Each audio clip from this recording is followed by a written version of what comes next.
that made me think about love. And sometimes we are taught that love is just an emotion, but I was looking up different definitions, and it said the fatherly concern of God for humanity. And the knowledge degree in the 1 to 10 says that we're the original man is the father of what? Civilization. So if you love your family, there's going to be certain things that you're doing and sending in emotion to make that family thrive and be civilized. And with civilization, there's always growth and development because you're always getting better, more advancement, more advancement. One definition I have of civilization is showing evidence of moral and intellectual advancement. One who is humane, ethical, and moral. So if by coming back into the knowledge of ourselves, we can live that out and be our best selves. And by being our best selves, we can inspire others to do the same and show them that everything is real. There's no mystery. There's no mystery powers. Everything is mental, physical, and everything from that. You really could. You might be able to physically do something. I wasn't physically able to fly, but if I come up with something like how they made planes, hey, they flew.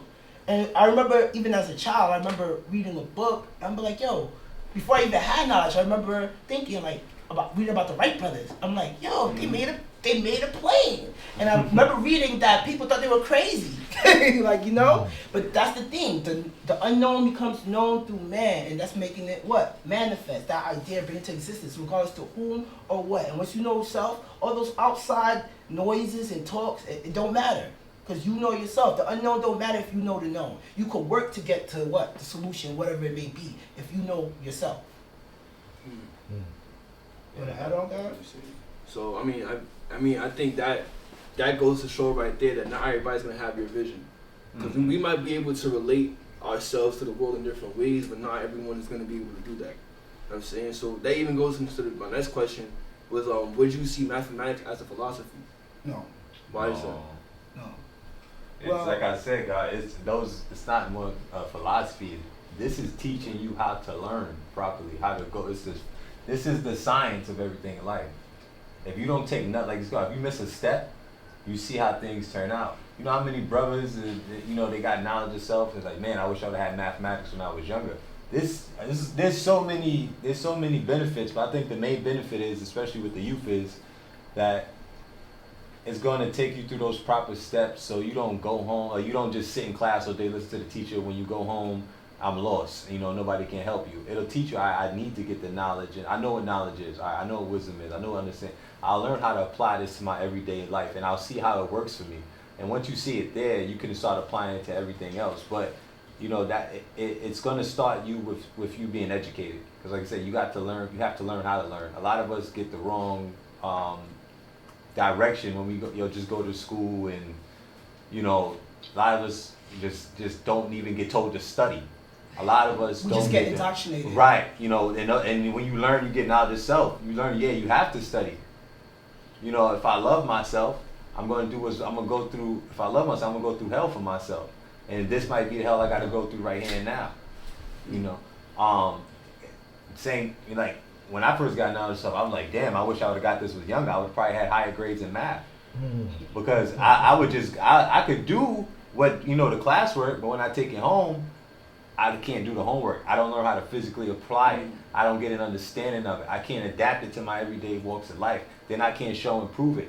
Then maybe I'm not be able to be equal with it. How I'm going to teach my little siblings how to do this when they have this problem? So I'm going to be able to show and prove that I'm the highest form of existence to this by building and destroying and bringing forth to existence. And once I do that, letting it cipher again. Like I said, it teaches you how to learn. Well, wait, I wanted to add on. It reminded me of something I read in the Asada book, and she before she was doing like the Black Panther stuff and the Liberation Army, she was teaching, and for kids. And one of the things she said that she realized that how the school system teaches the kids, they teach them history, science, art. They teach them all these things, but they don't teach them how all these things are connected to each other and connected to them. So if you teach in that way, people understand, okay, this relates to me in my life, it makes it fun. It goes back to why when the teachers first got on the scene, the young were eating it up. Because I understand myself, it makes you want to study. Because you realize, by studying other things, I'm studying myself. By studying myself, I'm studying everything around me. But if we're taught in a way where we're all these things in different compartments and they don't really coincide with each other and they don't coincide with us, you could be like, what's the benefit of knowing this? And you're not going to be as interested because you're just regurgitating information. You don't really understand the knowledge and wisdom that's being manifested to you. And one thing I say now that knowledge and wisdom is at an all-time high and understanding is an all-time low. It's a mathematical imbalance. We have all this information, but you could tell people are interacting in a way where like they're not even lit. Goes back to what God said, knowledge is the foundation, right? They don't even know how to listen. So we say, look, listen, observe, respect. That's how you get knowledge. A lot of people don't even know how to listen because they don't even listen to their what? Self.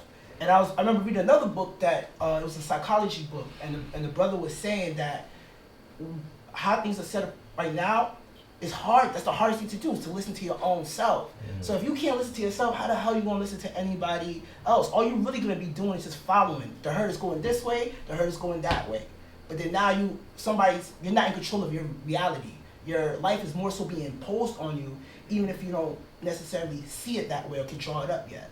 Like, I had a conversation with a brother about certain artists that's out now. Let's say if it's a lot of the women artists are portraying a certain type of character, and it could be seen as negative, right? However, they might just see as, I'm just being myself, but they might not draw up the factors that made them think that way and act that way was very intentional and set up so you could act like that. And then when you get to a certain plateau, you could influence the other people to act like that. Another opposite of that is some even know better and still do the same thing. So there was a song that Cardi B had about cooking clean. I don't cook and clean, but then there was a video of her where her husband at the time recorded her cooking and cleaning.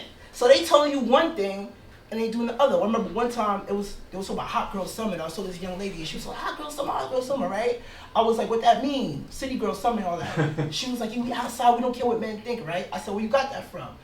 All the female artists that was promoting at that time, they were in relationships. So they telling you one thing and they doing the other to what? Capitalize off of you. They might not even realize they doing it themselves. Sometimes they do it, sometimes they don't.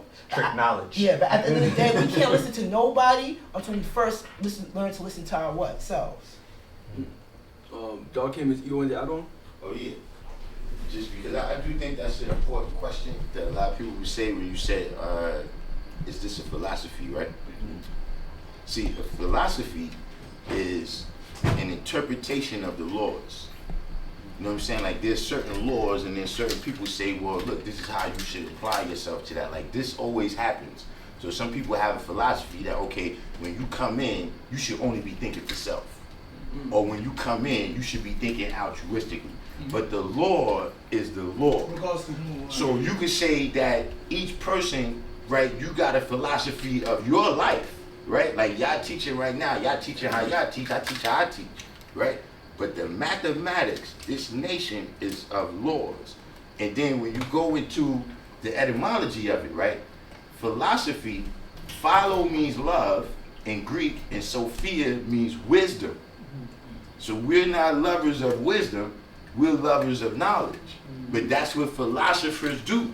They sit there and look at all the things that people is living out. They look at everybody else's wisdom, and then they come up with an idea on how, it might be best for you.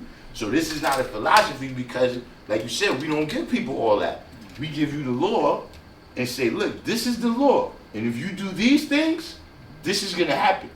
And if you do those things, that's gonna happen. And now, what you gonna do? You gonna still do those things?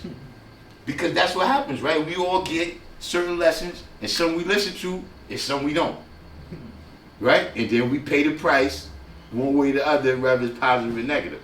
So I just want to add on to that point because I do think, because a lot of people come here, they think that.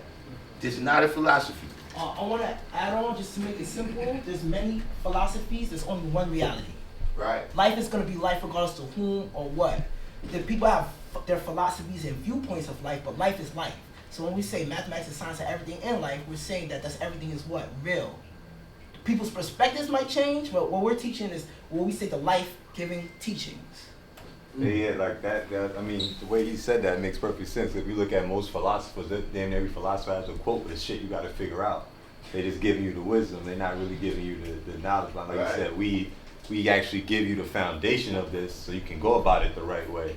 You know, and from there you do what you want with it, but you're gonna at least get the foundation of it. Yeah. And see, you guys, that's when we kick you out. They think it's cause us. They think it's cause us. No, that's just what you did. Yeah.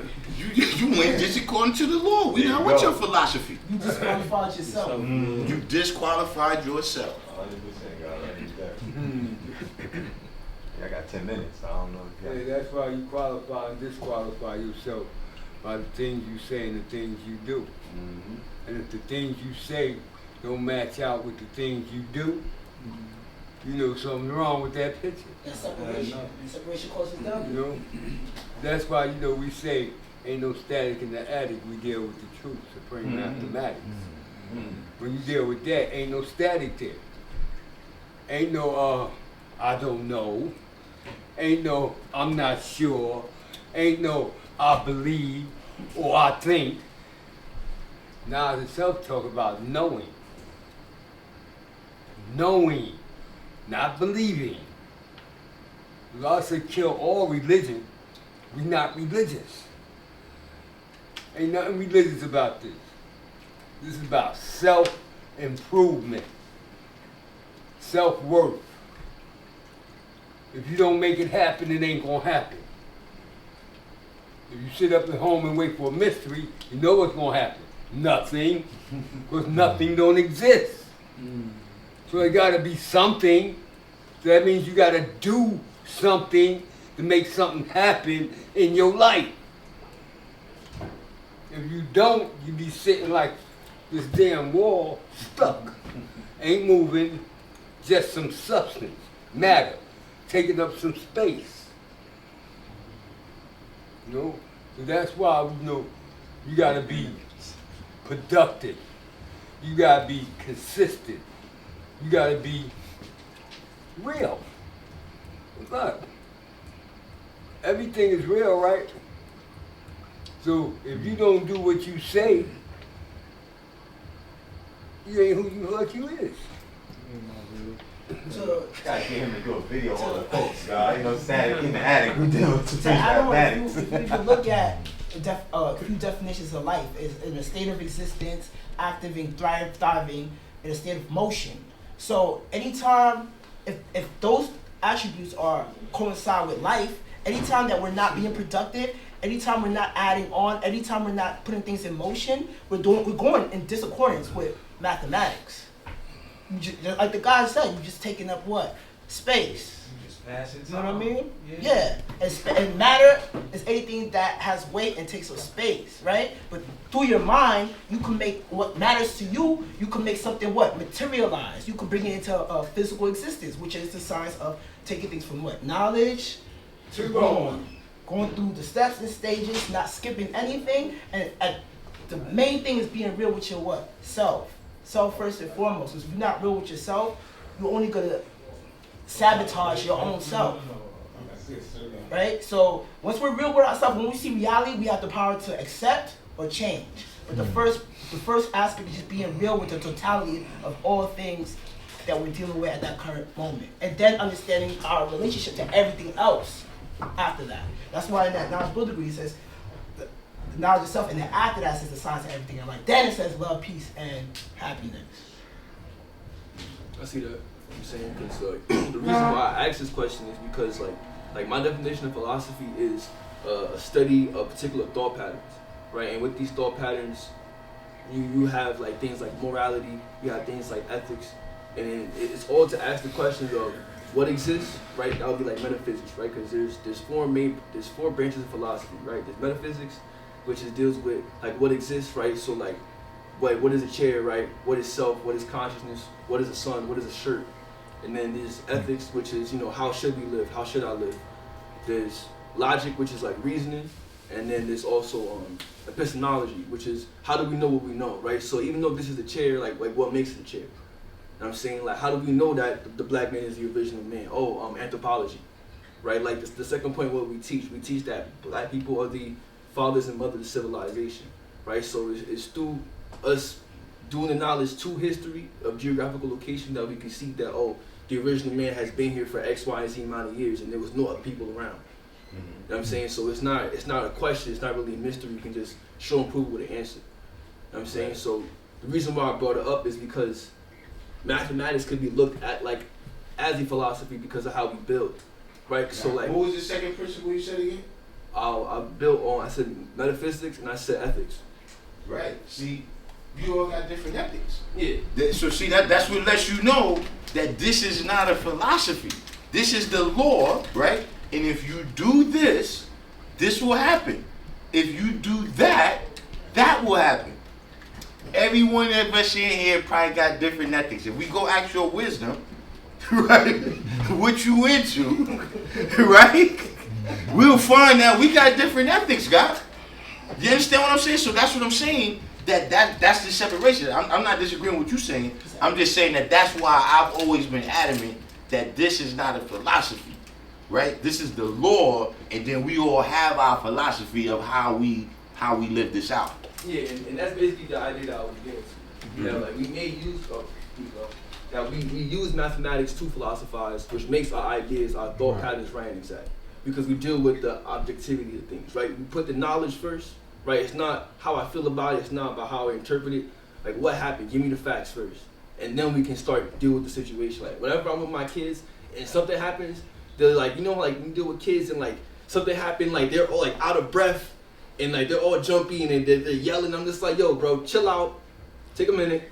What happened? You feel me? Because I need to know what happened so I can know what to do. Like, should I call my boss? Should I get an ice pack? Like, I need to know, like, what is the situation? Just to make things crystal clear, I would say a person could have a philosophy that if they go on the Empire State Building and jump, they could fly. The reality is, if you jump from the Empire State Building, you're gonna die. So this reality is, I view this. However, reality is just reality. And to make the understanding crystal clear, we want to make sure that we're making the proper distinctions about what this is and what this isn't, which is a philosophy. It's not a philosophy. It's a science of everything in what? Life. You just use your word right there. Science. Yeah. See, because look, this is a hard science. See, philosophy and psychology, those are called soft sciences because everything in them is not shown and proven. It's like a theory. It's not based on mathematics. See what I'm saying? Science is based on mathematics. The laws is mathematical things. The theories is how these mathematical things happen. Right? We have a theory on how they happen, and then we go out to show and prove it according to the mathematical law. You must do your own research, as I did. If Mecca did this.